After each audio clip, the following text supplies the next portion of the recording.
Tomar asiento, por favor, hermanos y hermanas, y buscan en sus Biblias en Mateo 22, versículo 34-30.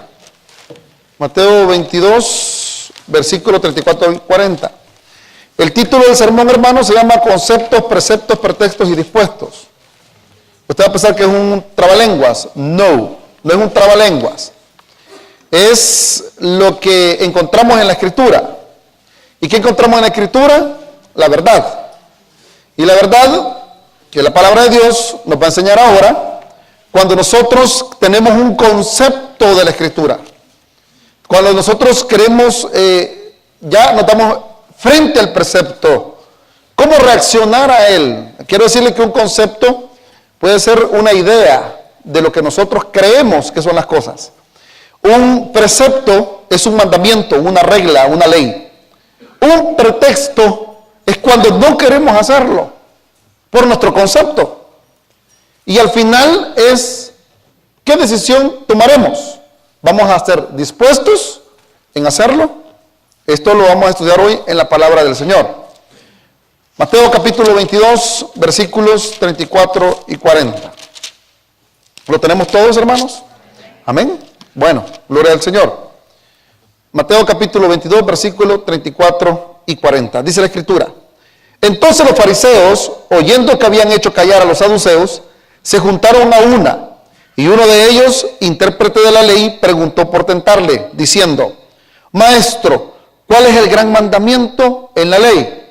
Jesús le dijo: Amarás al Señor tu Dios con todo tu corazón y con toda tu alma y con toda tu mente. Este es el primero y grande mandamiento. Y el segundo es semejante: amarás a tu prójimo como a ti mismo.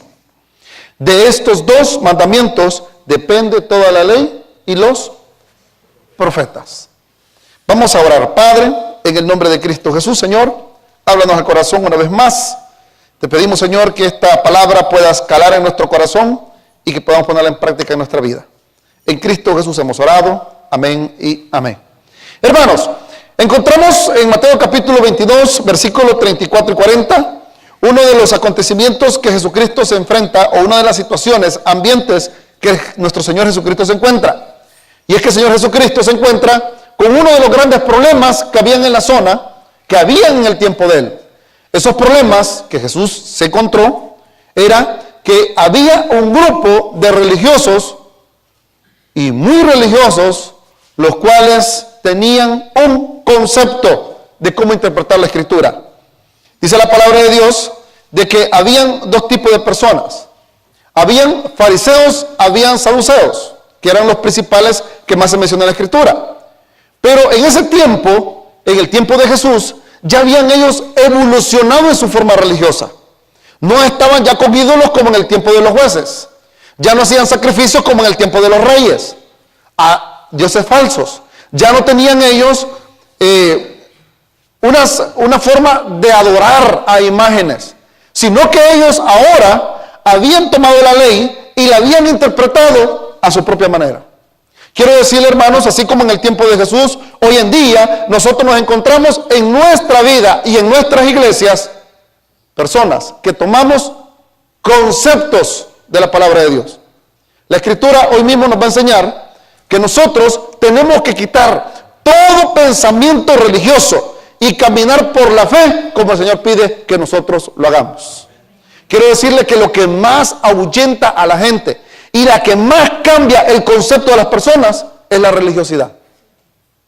La religiosidad, hermanos, está carcomiendo nuestras iglesias. Está carcomiendo como el moho carcome, hermanos míos, el hierro. Y está carcomiendo tanto que muchas veces nos portamos como los fariseos y los saduceos. Le ponemos carga a la gente que nosotros mismos no llevamos. Empezamos a señalar, a juzgar y empezamos a mencionar situaciones las cuales ni la palabra de Dios lo menciona. Y eso, hermanos, está arruinando el testimonio de Cristo Jesús. Yo no quiero decirle, hermanos, que este día nosotros vamos a agarrar un nuevo camino hacia el libertinaje espiritual, en ninguna manera. Porque hoy vamos a aprender que el Señor sí estuvo de acuerdo a que nosotros obedeciéramos sus preceptos. Una cosa es tener mi concepto, la Biblia según San Raúl, o según San Yo, y otra cosa es como la palabra de Dios lo dice. Y esta es una situación bien interesante, hermanos. ¿Sabe por qué? Porque la religiosidad ha arruinado a millones de personas. Estaba leyendo la biografía de muchos filósofos en el mundo durante la semana. Y uno de los filósofos que ha cambiado la historia y uno de los pensadores que cambió la historia de millones de personas y sigue afectando para bien para algunos, para mal para otros, es el concepto del materialismo filosófico. Carlos Marx. ¿Quién ha oído de Carlos Marx? Karl Marx.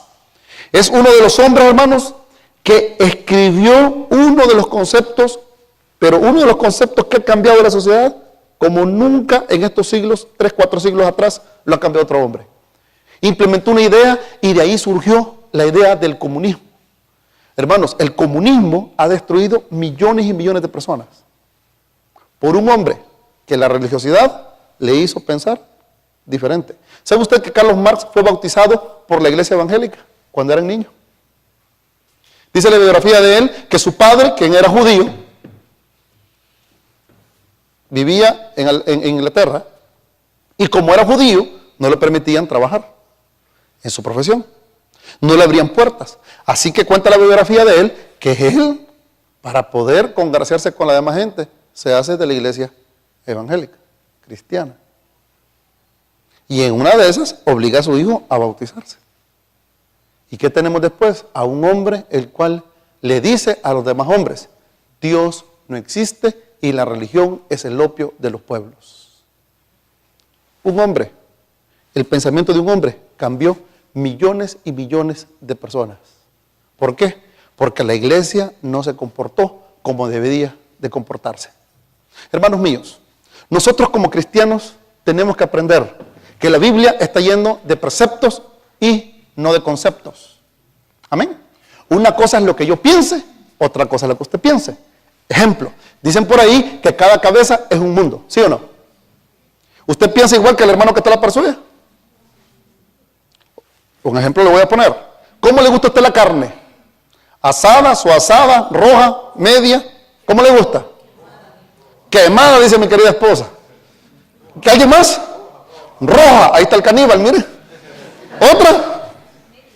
Medium. Hermana, lo felicito. Pero ¿qué sucede? Nosotros venimos y tenemos diferentes conceptos. Cuando nosotros venimos y nos sentamos a un lado, algunos duermen de un lado y otros duermen de otro lado, ¿sí o no? ¿O no es así? A algunos les gusta dormir con las luces apagadas, a otros les gusta dormir ¿cómo? Por el coco, con las luces encendidas. Otros piensan educar a sus hijos de una manera diferente. Y muchas veces nos dicen, hey, mira, ¿sabes una cosa? Yo así educo a mi familia, por favor, no te metas. Yo educo así a la persona, no quiero que te involucres. En pocas palabras, hermanos míos, una idea, un concepto puede cambiar, pero un precepto es completamente diferente. En nuestro Señor Jesucristo se encuentra con una realidad. Y la realidad que el Señor Jesucristo se encuentra es que hay dos tipos de religiosos, los cuales le hacen una pregunta. Busquen por favor el versículo 34. Dice la palabra de Dios. Entonces los fariseos, oyendo que había hecho callar a los saduceos, hermanos, aquí hay dos grupos, los saduceos. ¿Quiénes eran los saduceos?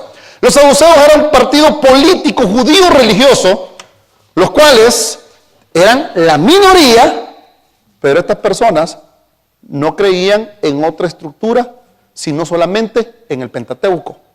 En la palabra de Dios, en Mateo capítulo 22, versículo 23, nos dice la Escritura que ellos se acercaban a Él y no creían en la resurrección.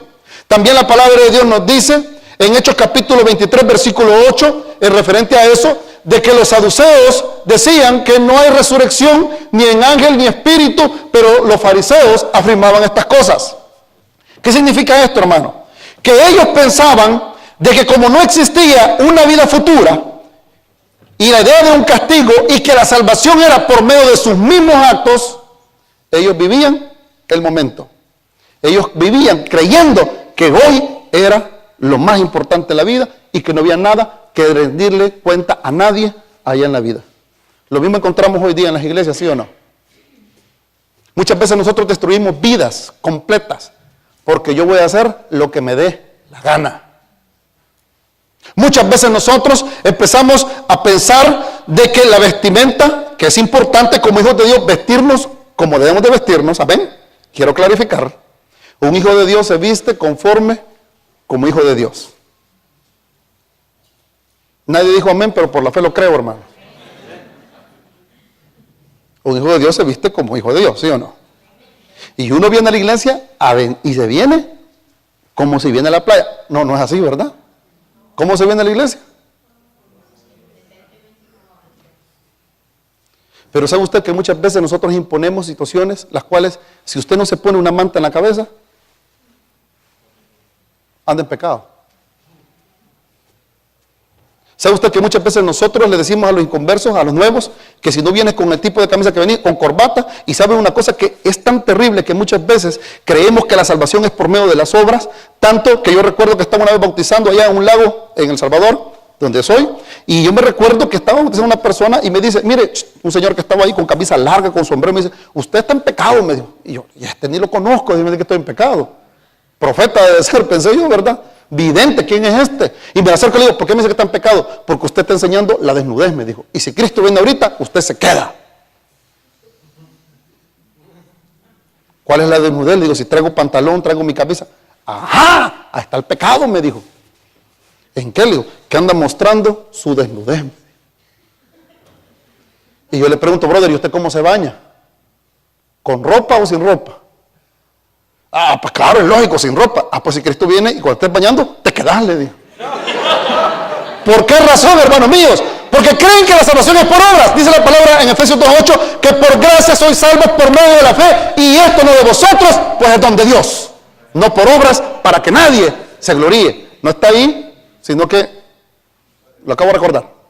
Ahora bien, esos eran los saduceos. Y sin duda, hermanos, los saduceos eran unas personas que ignoraban completamente la palabra de Dios. Mateo capítulo 22, versículo 9 dice, entonces, respondiendo Jesús les dijo, erráis ignorando las escrituras y el poder ¿de quién? De Dios. Y ahí está el grupo de los religiosos, los que tenemos el concepto, es que yo no sé, pero yo creo que la Biblia lo dice. Recuérdelo, a Dios orando y con el mazo dando. Y como dice la Biblia, ayúdate, que te ayudaré. ¿Y qué decimos nosotros ahí? Amén, hermano, qué varón, qué palabra. Hermano, ¿sabe por qué? Porque erramos por no escudriñar la Escritura. Y estos hombres confabulaban contra Jesús y estaban en el otro grupo. Jesús los mandó callar rápidamente a estos y estaba el otro grupo. Ay, hermanos, los fariseos. Quiero decirle que la palabra fariseo no significa hipócrita. No, aunque muchos de nosotros tenemos la idea religiosa que un fariseo es igual a un hipócrita. No, la palabra fariseo viene de dos palabras, compañeros o santos. Y se supone, hermanos, que los fariseos también era la mayoría de los escribas y doctores de la ley. Fíjese bien, nos vamos a las personas que creemos que son las cosas y solo nos aferramos a algunos conceptos. Después vienen aquellos que están pero doctores de la ley. Dice la Escritura en Lucas capítulo 5, versículo 17. Aconteció un día que él estaba enseñando y estaban sentados los fariseos y doctores de la ley, los cuales habían venido a todas las aldeas de Galilea y de Judea y Jerusalén, y el poder del Señor estaba con él. ¿Para qué? Para sanar. Los fariseos aceptaban a las Escrituras como a la mayoría, si no todos los libros del Antiguo Testamento. Y los fariseos creían en la existencia de espíritus, existían en la inmortalidad del alma, completamente diferente a los saduceos. Pero ¿saben qué? Ellos creían que escaparían para vivir otra vez. Creían que todas las cosas son dirigidas por el destino. Y llegaban a conocer tanta la ley que llegaba un momento que se hacían tan pero tan extremistas que la gente era difícil cargar las cargas que ellos les imponían. Tanto los saduceos como los fariseos fueron objeto, hermano, de punzantes denuncias de Juan el Bautista. ¿Sabe por qué? Porque el fariseo, el saduceo, el religioso, se huele, ¿sí o no? ¿Usted nunca ha estado en su casa cuando de repente se entra un olor extraño? ¿Qué es eso? Dice. ¿Sabe qué es? Una mofeta. ¿Un qué? Zorrillo. Se olfatea de lejos, ¿sí o no? Hermano, ¿usted nunca atropella a un zorrillo? Yo he tenido la mala experiencia de sí hacerlo. Mire, yo he matado zorrillos, ardillas. Un perro maté allá en El Salvador, fue accidental. Porque ahí andan libres, hermano. Yo siempre les digo, cuando recién vienen de Latinoamérica, mire, si usted mira perros allá en la calle, aquí no los va a ver. Los perros de allá son los venados de aquí. Y ahí veo un montonazo de venados atropellados, hermano. Pero cuando un animal hiede o se muere, ¿se siente qué? A larga distancia. El religioso se huele y se siente, ¿sí o no? El religioso presenta una apariencia. ¿Y qué tal, hermano? ¿Cómo estás? Gracias a Dios, siervo. Cambian el tono de voz. Cambian hasta la forma de caminar. Hermano, si yo a veces los veo que yo me veo los pies, yo no sé si vuelan, flotan, levitan, pero son personas que parecen tan, pero tan santos. Sí. Y cuando viene el momento en el cual van saliendo, mire, y sucede muchas veces en nuestras iglesias. Dios la bendiga, hermano, varón. Dios la bendiga, siervo, Giovanni, sierva. Pero cuando se van subiendo al carro, a la mujer que le dicen, ¡ponete el cinturón! Muchas veces nosotros somos como fariseos y saduceos. Tenemos una apariencia. Y Juan el Bautista, nuestro hermano Salomón lo mencionó hoy, Juan el Bautista lo señalaba. Mire lo que dice la Escritura. Por favor, Mateo 3:7. Al ver el que muchos de los fariseos y de los saduceos venían a ese bautizo, les dijo, la palabra generación es una palabra tan fuerte en el griego que significa engendro de víboras. Engendro de víboras. Miren lo que dice la Escritura. Engendro de víboras. ¿Quién os enseñó a huir de la ira venidera? Juan el Bautista los había visto. Y el Señor Jesucristo nos advirtió acerca de esos religiosos. Hermanos míos, la religiosidad el Señor no le gustó porque lo llamó como levadura. Dice la palabra de Dios en Mateo capítulo 16, versículo 6. Y Jesús les dijo, mirad, guardaos de la levadura de los fariseos y ¿de qué? De los saduceos. Ahora, ¿cuál es el punto? El punto es que ellos tenían un concepto. Y ahí vamos a entrar nuevamente a Mateo. Mateo capítulo 22, versículo 35. Ya escuchamos, ya sabemos quiénes son ellos. Y cualquier parecido en nuestra iglesia no es coincidencia. Es una realidad. Y cualquier parecido en la iglesia evangélica no es coincidencia, es una realidad. Llega un momento que nosotros estudiamos en el seminario, tenemos un título, nos llamamos doctores de ley, y muchas veces se nos hace tan, pero tan difícil presentar el evangelio de salvación a un niño. Yo nunca voy a olvidar a un muchacho que nosotros becamos en un seminario, y lo mandamos fuera del país con una beca de la asociación Billy Graham. Y cuando lo mandamos al muchacho con una humildad, entregado de lleno, una persona, wow, un espíritu tan, pero tan laborioso, una persona tan humilde, se bajaba, ayudaba a las ancianas, venía todo. Y él dijo, siento un llamado, y nosotros entre todos recogimos dinero y lo mandamos para Guatemala a estudiar.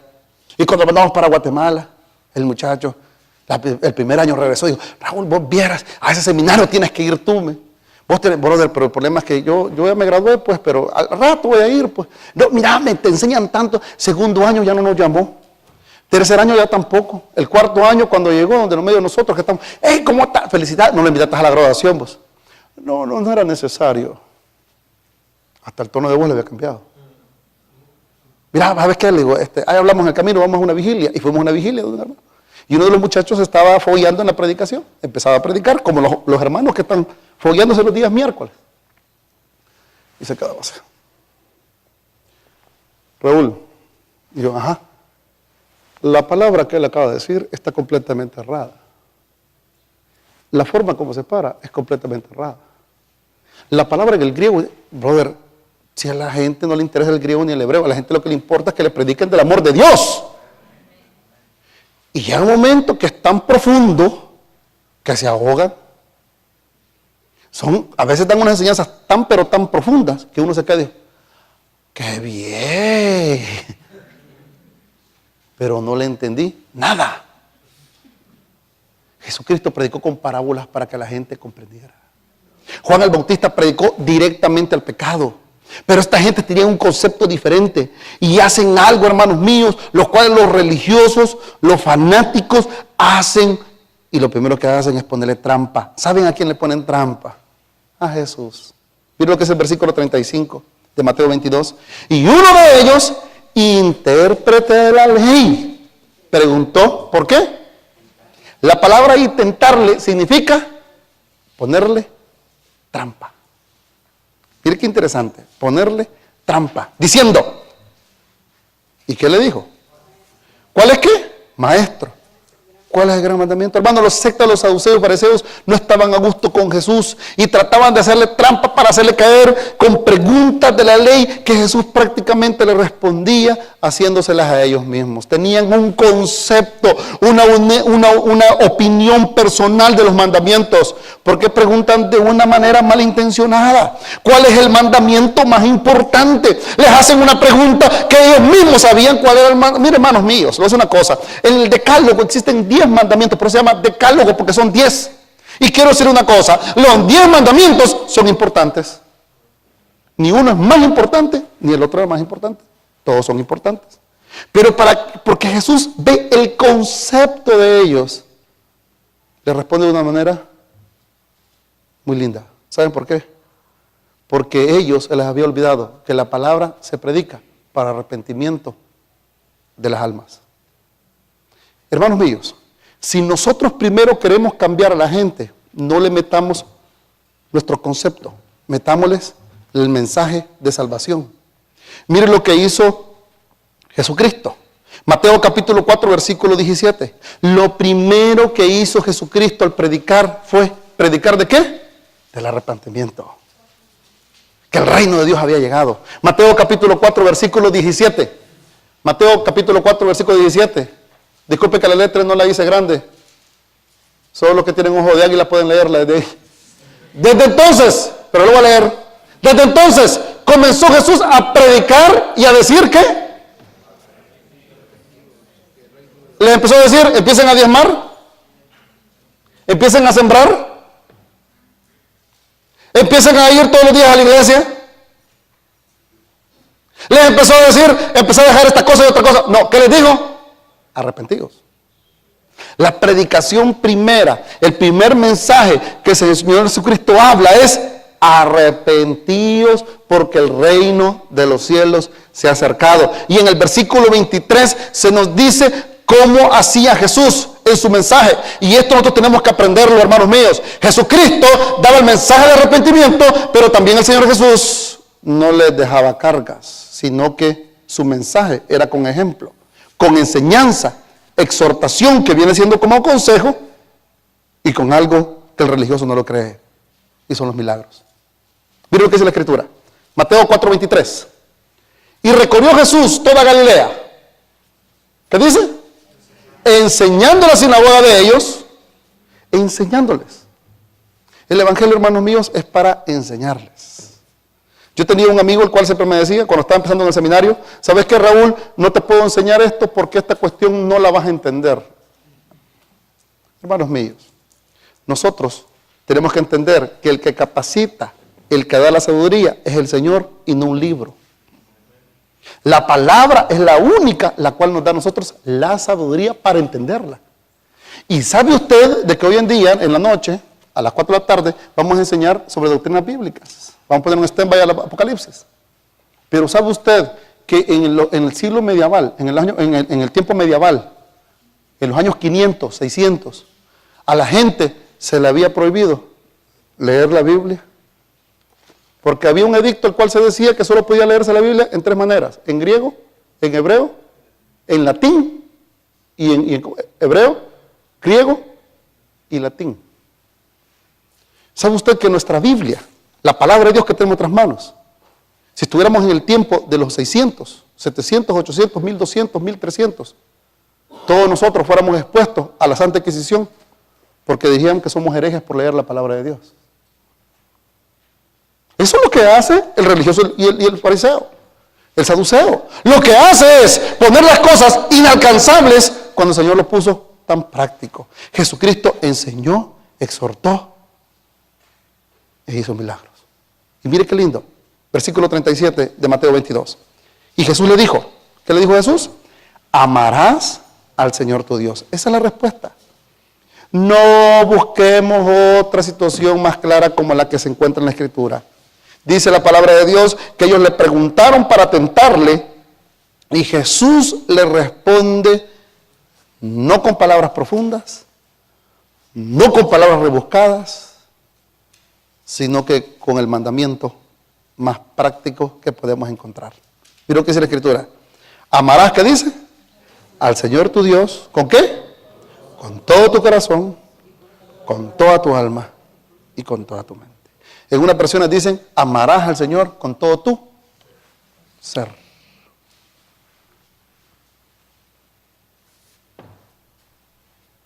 ¿Cuántos años somos miembros de la iglesia?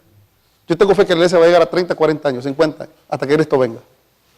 Y van a surgir predicadores, pastores, y yo espero un día sentarme, no en este templo, sino que en otro templo más grande.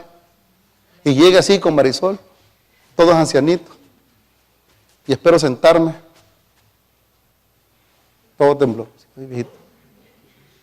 y ver nuevos pastores, nuevos predicadores en la iglesia. Pero yo espero que prediquen lo que la palabra de Dios dice. No les demos, es que nosotros, nuestra constitución, no es que nosotros los bautistas, no es que nosotros los fariseos, no, el evangelio es tan práctico que dice, ¿querés conocer toda la Biblia? Sí, escudriñala, pero entenderla desde el principio. Si tú quieres conocer a Dios, ámalo sobre todas las cosas. Y ahí se viene a cambiar el concepto con un precepto. ¿Y cuál es el mandamiento? Que amemos al Señor nuestro Dios con todo nuestro corazón y con toda nuestra alma. Y esto implica, hermanos, amarlo más que a nuestras esposas.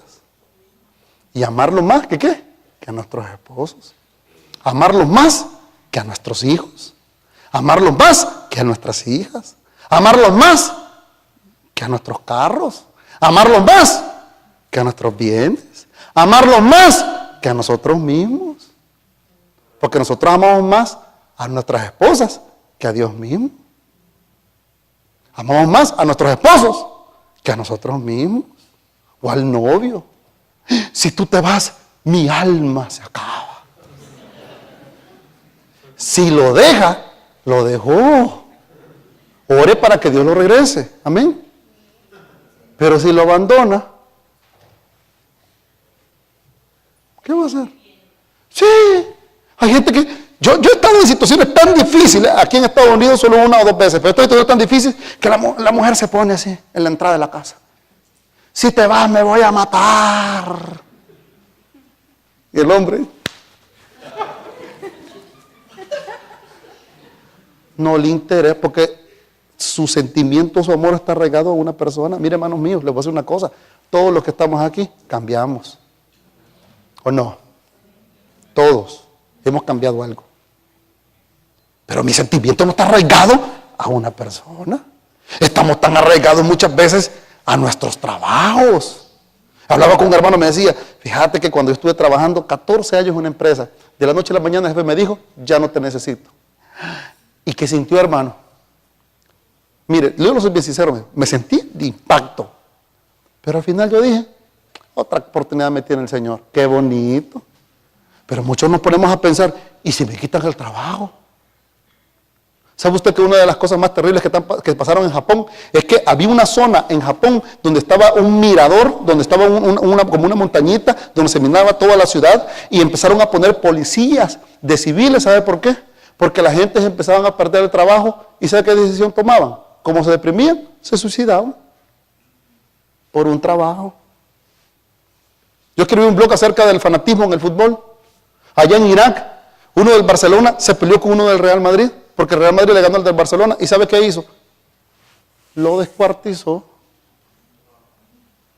Por eso no voy con el Barcelona. Porque son los descuartizadores ahí. Pero imaginen el fútbol. ¿Saben ustedes que en el año 50 el maracanazo, lo que pasó en Brasil, cuando Brasil perdió el partido contra Uruguay, la gente se suicidaba? Hermanos, hay muchos de nosotros nos ponemos a pensar, vemos el carrito, no me lo toqué, le dicen a los hijos. De ahí lo limpiamos, lo tenemos. Yo conocí a una persona a la cual decía, si tú subes a mi carro, quítate los zapatos. No permito que los niños suban con comida. No quiero que respires. ¿Y cómo voy a hacer? Amamos tanto las cosas materiales que muchas veces nos peleamos por tonterías. ¿Sabe usted que una vez un hombre se peleó con su papá por un celular y cuando el muchacho lo forcejeó, lo aventó, se cayó y se quebró la cabeza del señor y se murió? Por un celular, por $1, por herencias. El primer mandamiento es que Dios no comparte su gloria con nadie y hay que amarlo sobre todas las cosas. Y óigame lo que le voy a decir. No me venga a decir usted que ama a su iglesia. No me interesa que diga eso. A mí me interesa que usted diga, yo amo primero a mi Dios antes que a mi iglesia. ¿O no es así? Porque muchas veces pensamos que lo primero es la iglesia. No, primero es el Señor. Mis hijos, dicen algunos. Ay, mis hijitos. Ellos son todo para mí. Los hijos son prestados, hermanos. Cuando los hijos crezcan y se van, ni a Dios le van a decir. Y peor cuando se casen. Porque cuando le diga a la muchacha, no quiero que vayas de tu papá o tu mamá, ¿qué va a hacer el muchacho? Sí, mi amor. Y ahí estamos. ¿Vas a venir a la cena, hijo, de Navidad? Fíjate que estoy comprometido con mi novia. No eran todos para nosotros. Yo les doy un consejo a todos los que tienen hijos. Todas mis hijas se han criado en los caminos del Señor. Porque para mí, mi deber es desde los 0 hasta los 18, 19, hasta que sacaron de la universidad. Pues. Pero yo sé que si mis hijas un día me dicen a mí, papá, hoy no quiero ir a la iglesia porque quiero un party de unos amigos.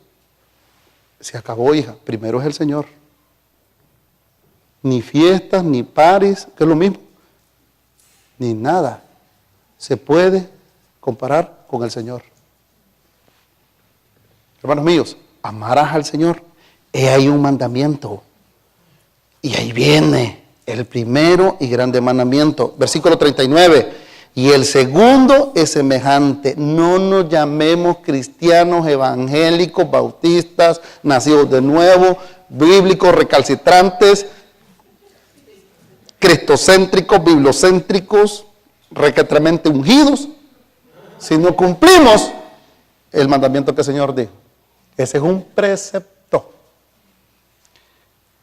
¿Amarás a quién? El que está a la par suya. El próximo. Mírelo pues. Es que usted no sabe lo que me ha hecho él. Es que el Señor no le está preguntando eso. ¿Eso es un qué? Precepto. ¿Qué es un mandamiento? Bueno, les voy a contar algo que a ustedes les ha pasado. El día domingo fue a predicar a una iglesia, la Iglesia Bautista de Colombia. Y salí a las 3:45 de la tarde. El culto aquí es, ¿a qué horas? A las 4 de la tarde. Yo tenía que venir a predicar. Le digo, Marisol, subiste. Ponerle ¿cómo se llama? El asiento, sentar a la niña, amarrarla. Agárrese porque tenemos que llegar a las 4:15. Y venía yo y me puse los lentes oscuros del corredor. Le puse el turbo por toda la... Se metía la 69, la 66, la 267. Tenía el isipaz aquí de la iglesia. ¡Fum! Pasé el primero, no sé si se puso en rojo, amarillo, naranjado, no lo sé. Pasé el segundo y de repente, le digo, Marisol, gloria a Dios. Dije, bueno, mira, ya vamos a llegar. De repente atrás, ¡pum!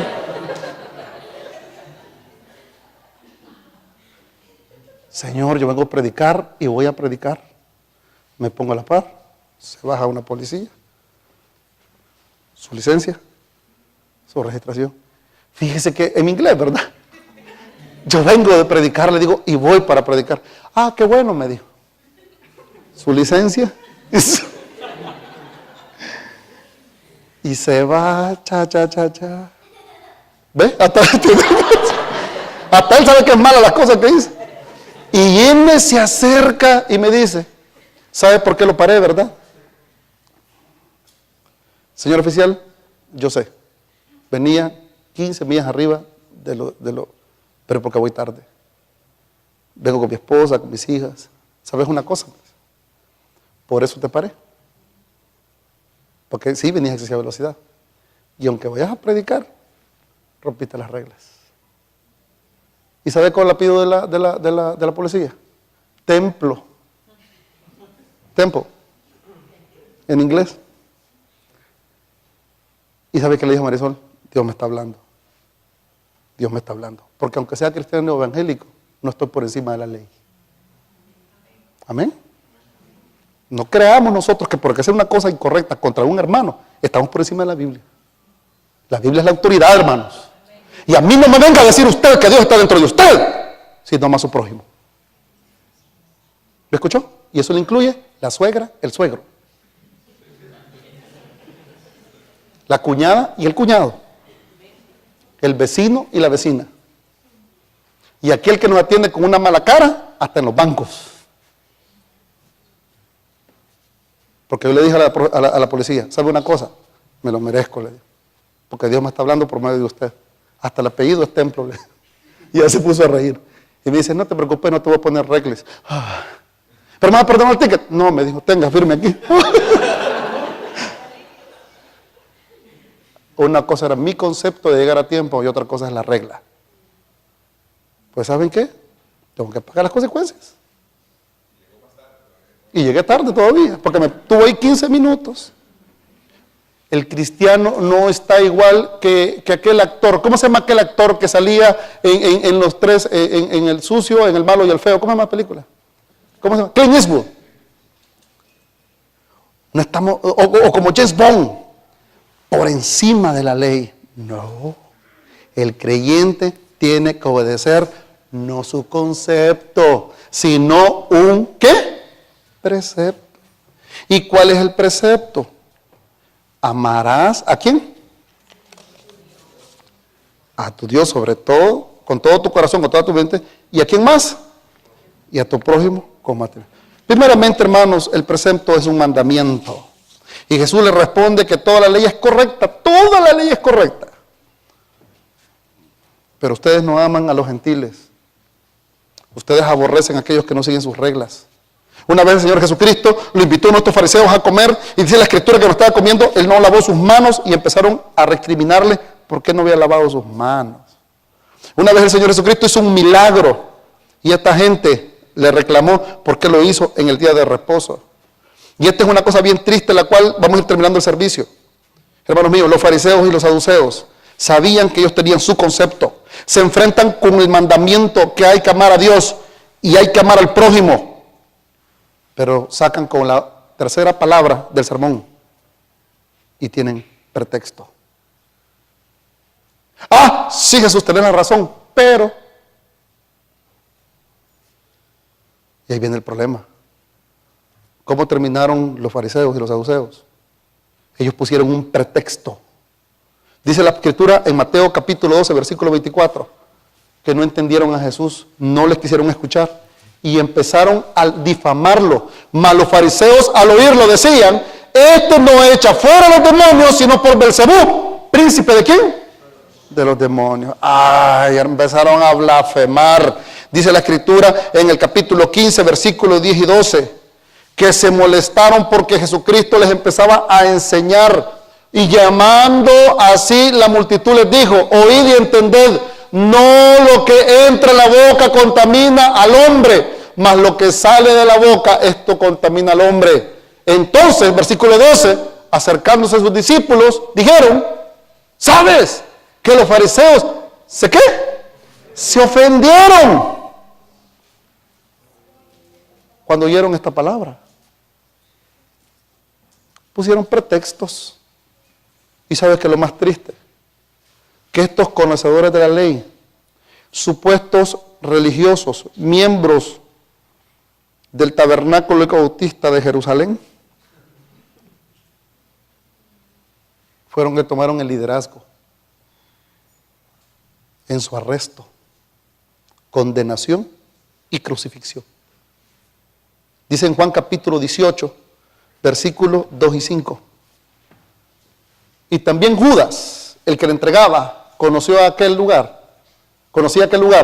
porque muchas veces Jesús se había reunido allí con sus discípulos. Judas, pues tomando una compañía de soldados y alguaciles, de los principales, ¿quiénes?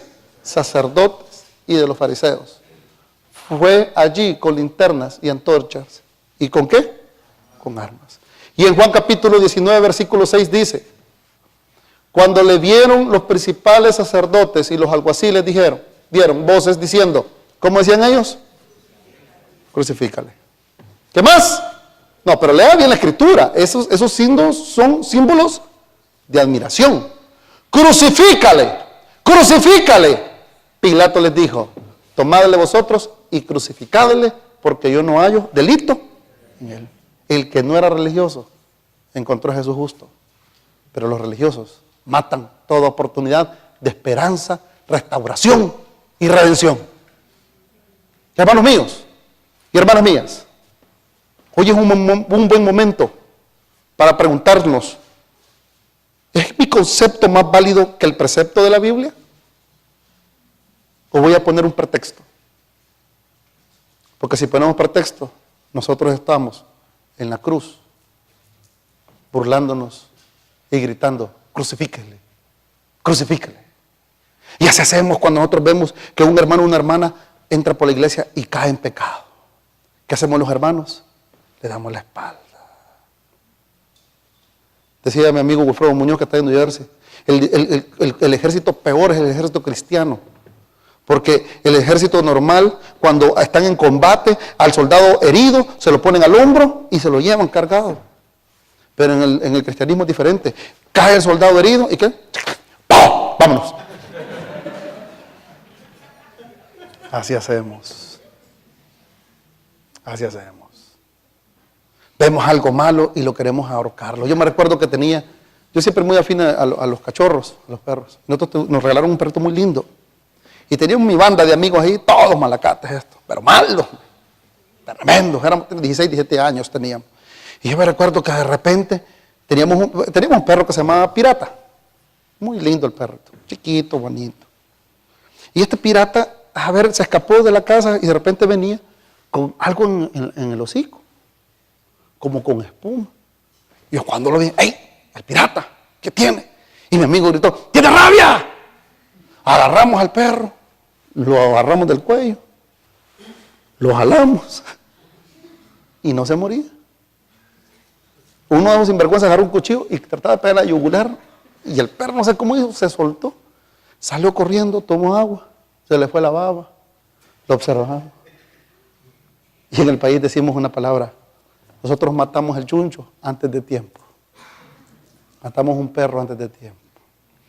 El perro lo que había hecho era comerse una lagartija. Y por gusto lo estábamos matando. Muchas veces nosotros somos fáciles para criticar, juzgar, señalar, ofender, dañar. Y no nos damos cuenta que estamos siendo jueces, cuando el único juez es el Señor. Porque ese es mi concepto. Porque ese es mi concepto, porque llevo 5, 6 años, 10 años en el Evangelio. Y todos ellos, y lo vemos especialmente con los jóvenes. Vemos la alegría de los jóvenes, el empuje de los jóvenes, la inquietud de los jóvenes. ¿Y qué decimos nosotros mayores? ¡Niña! ¡Están de juicio! Y no se le acuerda usted cuando andaba de árbol en árbol, hermano. Mira qué muchacha más coqueta. Y los 6 hijos que tuviste, hermana, fueron de milagro. Y vemos a los jóvenes y vemos a los hermanos y empezamos aún todavía a criticar y a señalar a aquellos que están sirviendo. Mira, si es enrollarse con el pastor quiere, como si el pastor es el que les va a dar algo. Y muchas veces empezamos a señalar y ponemos pretextos. Hermanos míos, hoy en día lo que tenemos que hacer es estar dispuestos a hacer algo. Y lo que vamos a hacer hoy en día es que yo tengo que estar interesado, apático, no antipático, sino a hacer algo que el Señor nos pide que hagamos. Juan capítulo 14, versículo 21 dice, el que tiene mis, no sus conceptos, el que tiene mis mandamientos ¿Y qué más dice? Y lo guarda. Ese es el que me ama. Y el que me ama será amado por mi Padre. Y yo le amaré y me manifestaré a él. Quiero que nos pongamos en pie en esta mañana. Quiero que hagamos algo. Vamos a servir la cena del Señor.